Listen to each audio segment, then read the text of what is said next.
First quarter, man, talk about fireworks, talk about drama. It starts very similar to the way the Indiana game started.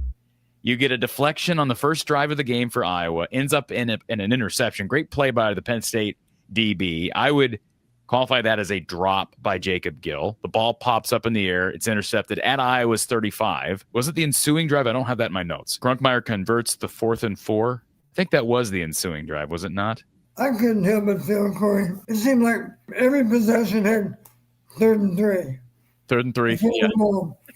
I agree. Yeah, I agree. But I believe it was that ensuing drive. Gronkmeyer, I counted 4 missed tackles / sack attempts on Gronkmeyer. He converts. Then it's 4th and goal at the 1. They get a stop, but oops, Cohen Entringer was offsides, lined up in the neutral zone. I went back and watched it. Clearly in the neutral zone. Sloppy execution by Cohen pre-snap to not know where he is in the field, Don. Right. Let me go back to the first series of downs. On their 3rd offensive play, right then I decided I know enough about their quarterback now to know on that 3rd play, he may not be a great thrower, but he's certainly an upgrade as a runner than Aller. Yes. So I thought they put him to good use. We figured out as time went on, of course, we learned more about him. But I got to give a lot of credit to Penn State. I thought they fought hard. But I thought it was a really wonderful game to observe because it was just back and forth, and neither team was going to lay down. That's the feeling I had. Penn State ends up converting 4th and goal at the 1 after they get another attempt at it, right? After the penalty. Yeah. I'm glad you said that we were clearly offside. Clearly offsides. Because in general, as you know, on the 1 foot line, they're supposed to keep people out of the neutral zone. But invariably, if you cheat it a little bit, they usually let it go, right? Over the course of the game, did you feel that the officials did a good, solid job? Yeah, I didn't think the officiating was bad. There were a couple of spots that I thought were suspect. There was at least one that I thought should have clearly been like 3rd and 1, and they just gave him the first down. And if I'm not mistaken, that's when they rushed out and quickly snapped the ball to the next play. You could be right, yeah. So, I mean, in general, I thought the officiating was fine overall, but the spots were a little suspect. Yeah. Iowa, of course, responds after giving up the 7 points. Moulton's gashing Penn State on the ground, but Gronowski was struggling to get into a rhythm through the air. He sails a sideline throw out of bounds. It was intended for Reese Vanderzee on 3rd and 6. Iowa settles for a 39-yard Drew Stevens field goal. Then a big punt return after a stop. Big punt return by Weegan, but Stevens pushes a 46-yard field goal tonight. And Don, it could have been a lot worse. I thought that was a pretty disastrous first quarter. You weren't moving the ball effectively through the air. The only thing they were doing well was running the ball on offense. But they miss a field goal. You have an interception. You give up a touchdown. That's not how you want to start with all that energy in Kinnick at night. Quarterback ratings, we had a slight edge. Gronowski 85.7 and Gronkmeyer 67.2. I guess that's more than slight, but both quarterbacks struggled. Receivers struggled to be open. Neither team ran the ball very well, but I have to give some credit to both pass defenses because we had a lot of contested throws. John Gnap brings up Xavier Wampa's. Xavier Wampa should be the player of the game. He's saying he should be the player of the game with 10 tackles, 1 pick, forced fumble. And I almost gave Xavier the Big Grove big play of the day, Don. The only reason I didn't is because of what happened when Iowa was down, 5 late in the game. And that was Mark Gronowski's 67-yard run to the Penn State 8 with under 5 to go. I almost gave it to Xavier, John. I promise I did. But our Big Grove big play of the game is Mark Gronowski's 67-yard run late in the fourth quarter. And let's give a huge assist to TJ on that interception. Because he was right there on the receiver. And I believe it was Xavier Williams working down the field for Mark, running with him. His legs, he definitely slowed down there at the end, Don. Talk about what happened on that play. Why did it open up? It's very rare you see any quarterback run for 67. Well, you got to sell it to begin with. If you get a little too anxious and you come rolling down there a little too quick, then they smell a rat and they react to it. So you gotta be patient, sell the fake, and then go. And you gotta be good to hide the ball, of course, away from the defense too. But Mark did all those things. It was well executed. It almost feels good. I mean, I'm not saying he didn't have confidence. I know Tom said that Mark made the comment after the game that, yeah, I've had confidence on the ground throughout this whole injury thing. But, Don, doesn't it kind of feel good? You'd have to think it feels good from his perspective, from Tim Lester's perspective, from Kirk's perspective, to see Mark make a play like that and to have Mark rattle off 130 rush yards. Absolutely. That's got to feel good coming off an injury. I mean, can you speak to any ball carrier, but a mobile quarterback especially, coming off an injury like this? Well, I'll be honest, based on watching him against Wisconsin, even when he broke free, I still didn't realize that he was going to be able to run for that distance because he actually had most of his speed back. He was clearly not nearly as prepared to make that run last Saturday as he was tonight. Yeah. Looks to me like he was close to 100%. For a quarterback that's dual threat, Don, you take away half of that. Doesn't that affect them as a whole? Isn't that going to affect your psyche a little bit if you become one-dimensional and you're used to having two dimensions? It's not like Tom Brady, who is used to being, he's a pocket passer, he's not a threat to run. What does that do to a mobile quarterback if all of a sudden they lose that ability to be dual threat and hurt a team? It's a little bit like trying to fight with one hand tied behind your back. You know, you feel like you don't have all your weapons. Yeah. But tonight, Mark was loaded for. He wasn't loaded for Barry. He was loaded for Nittany Lion. Big Grove's big play of the day. Quarterback Mark Gronowski's 67-yard scamper down inside the Penn State 10 with 4 minutes and 40 seconds to go in the fourth. Eventually, Iowa got the go-ahead touchdown, and that ended up being all she wrote. The Hawkeyes win 25-24.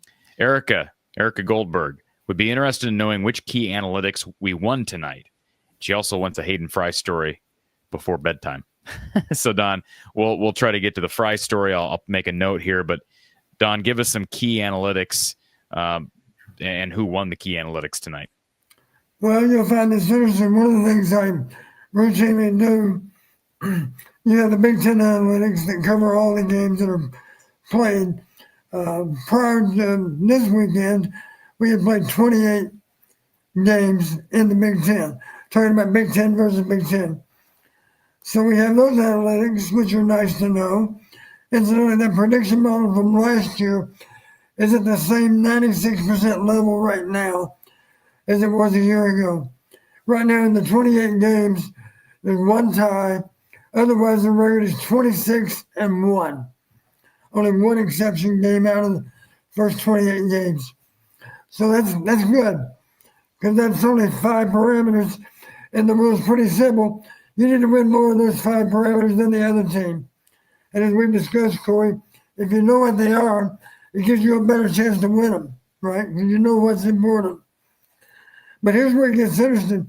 I also zeroed in on Penn State's games. And all I really did was look at the last 3 games for obvious reasons.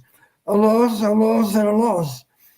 And all I did was look, are there any parameters that all 3 of those teams won that just now finished up with beating Penn State? The answer, there were 6 parameters, believe it or not, that all 3 of them won.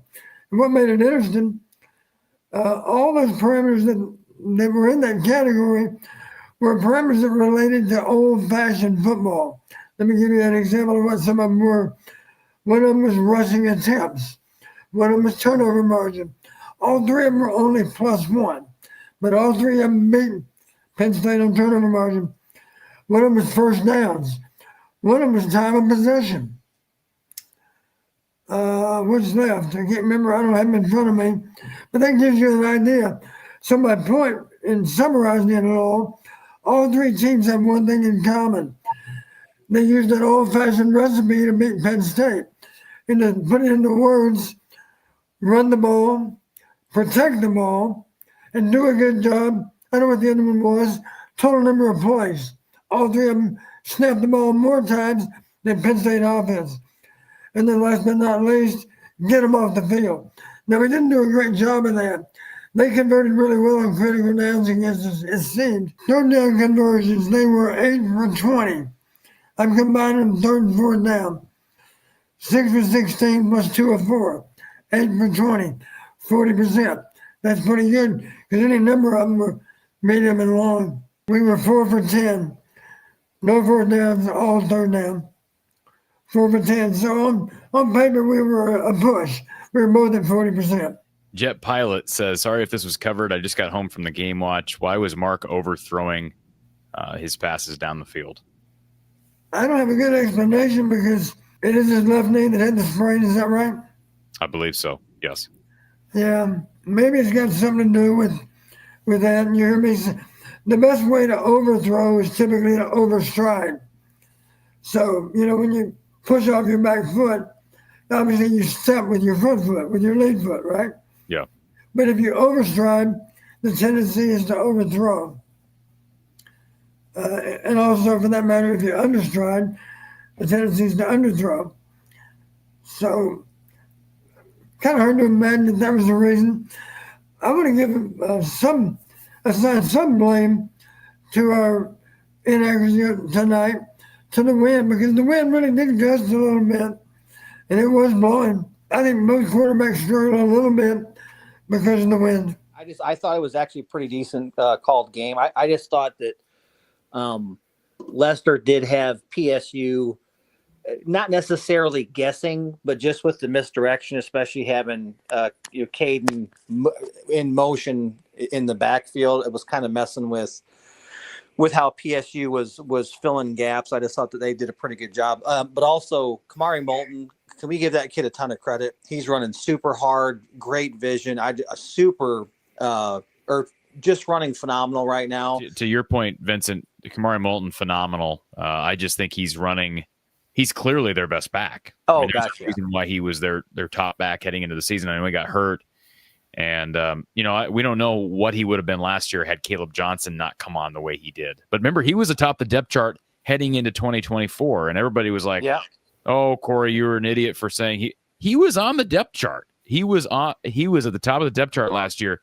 Nobody knew what Caleb Johnson was going to do what he did. And now this is Kamari Moulton's backfield. The good news is they've got depth. He's a redshirt sophomore. So he played in 4 games in 2023. So, boy, that's the way to use the red shirt, right? Play him 4 games if you can. And, they're going to get him. I mean, if he continues into his trajectory, I know this is, this is too early. Yeah. He stays healthy.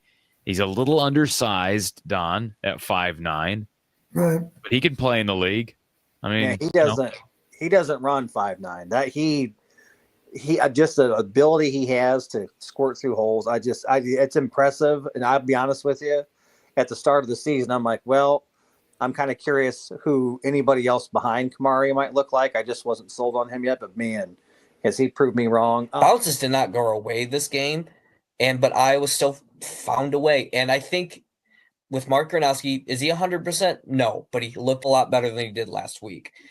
And what I loved was I can't remember the Super Bowl when Peyton Manning, when he won with Denver, and they were down on the goal line. He faked the handoff and he ran just a boot. No one was around him. They did that twice tonight, and Penn State was fooled on both times. Once to get a touchdown and once to seal the game. And I think that was a great use of that. Where Mark, he may not be 100%, but he's like, I can do this. I got this.